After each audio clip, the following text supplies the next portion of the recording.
আমি বর্তমান সরকার যারা আছে এই মিডিয়ার মাধ্যমে তাদের কাছে যদি আমাদের কথাগুলো পৌঁছায়, তাহলে তাদের কাছে আমাদের আবেদন হলো, হাসিনা নাই, এদেরকে এত সুযোগ দেওয়ারও টাইম নেই। ইহুদি খ্রিস্টানরা আমাদের বন্ধু নয়, মুশরিকরা আমাদের বন্ধু নয়। আমরা যতই এদেরকে মহাব্বতের কথা বলি, যতই এদেরকে নিরাপত্তা দেওয়ার কথা বলি, এরা আমাদেরকে পিঠ দেখাবে। আজকে দেখুন, আমরা এদেরকে ভালোবাসার কথা বলি, আঁকড়ে রাখার চেষ্টা করি, তো এরা কি করতেছে? পার্বত্য অঞ্চলে আমাদের বাংলাদেশকে বিচ্ছিন্ন করে দেওয়ার পায়তারা করতেছে।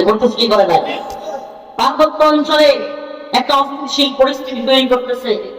আমি বর্তমান সরকার যারা আছে এই মিডিয়ার মাধ্যমে তাদের কাছে যদি আমাদের কথাগুলো পৌঁছায়, তাহলে তাদের কাছে আমাদের আবেদন হলো, হাসিনা নাই, এদেরকে এত সুযোগ দেওয়ারও টাইম নেই। আমার দেশের সেনা সদস্যদেরকে এরা সন্ত্রাসী স্টাইলে আঘাত করে মারবে। আমার দেশের সেনাবাহিনীর সেনা সদস্যদের মাদের হাহাকার, চিৎকার, সন্তানদের করুণ চাউনি আমরা দেখতে চাই না।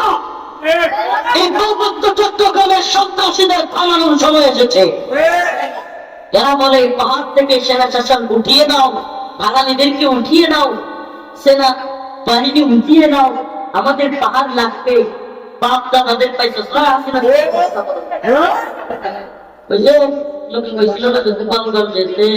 সূর্য উঠেছে, বাকিটা বললাম না, লাল হয়ে গেছে না? এই পার্বত্য অঞ্চলে যেগুলো বেশি লাফালাফি করতেছে, সেনাবাহিনীর পাশে, সরকারের পাশে হলো যাদের অস্থিতিশীলতা বন্ধের জন্য অনেক সেনাবাহিনীকে সর্বোচ্চ পাওয়ার দেওয়া, তারা দেশের একটা অঞ্চলকে বিচ্ছিন্ন করবার পায়তারা করে। এদের জবাব দেওয়ার জন্য সেনাবাহিনীকে অর্ডার দেওয়া এখন সময়ের ব্যাপার। এরা এখানে অস্থিতিশীল করে তুলে এই সরকারকে চ্যালেঞ্জের মধ্যে ফেলতে চায়, নতুন সরকারকে বিপদে ফেলতে চায়। তা হাসিনা দালালি করতেছে, ভারতের দালালি করতেছে। এ সমস্ত দালালদেরকে আমরা হুঁশিয়ার করে দিতে চাই এবং একথাও বলতে চাই, যদি আমাদের কোনো সহযোগিতা লাগে, ইসলামপন্থীদের কোনো সহযোগিতা লাগে পার্বত্য চট্টগ্রামে সন্ত্রাসী মুক্ত করার জন্য, ইনশাআল্লাহ আমরা সর্বোচ্চভাবে দ্বীনের জন্য প্রস্তুত আছি। ইনশাআল্লাহ দেশের জন্য আমরা জীবন দিতে প্রস্তুত আছি। ইনশাআল্লাহ দ্বীনের জন্য জীবন দিতে প্রস্তুত আছি। ইনশাআল্লাহ জন্য প্রয়োজন হলে জীবন দিয়ে দিব। ইনশাআল্লাহ তবু আমরা আমাদের সেনা সদস্যদেরকে এই সন্ত্রাসীদের হাতে আর মরতে দেখতে চাই না।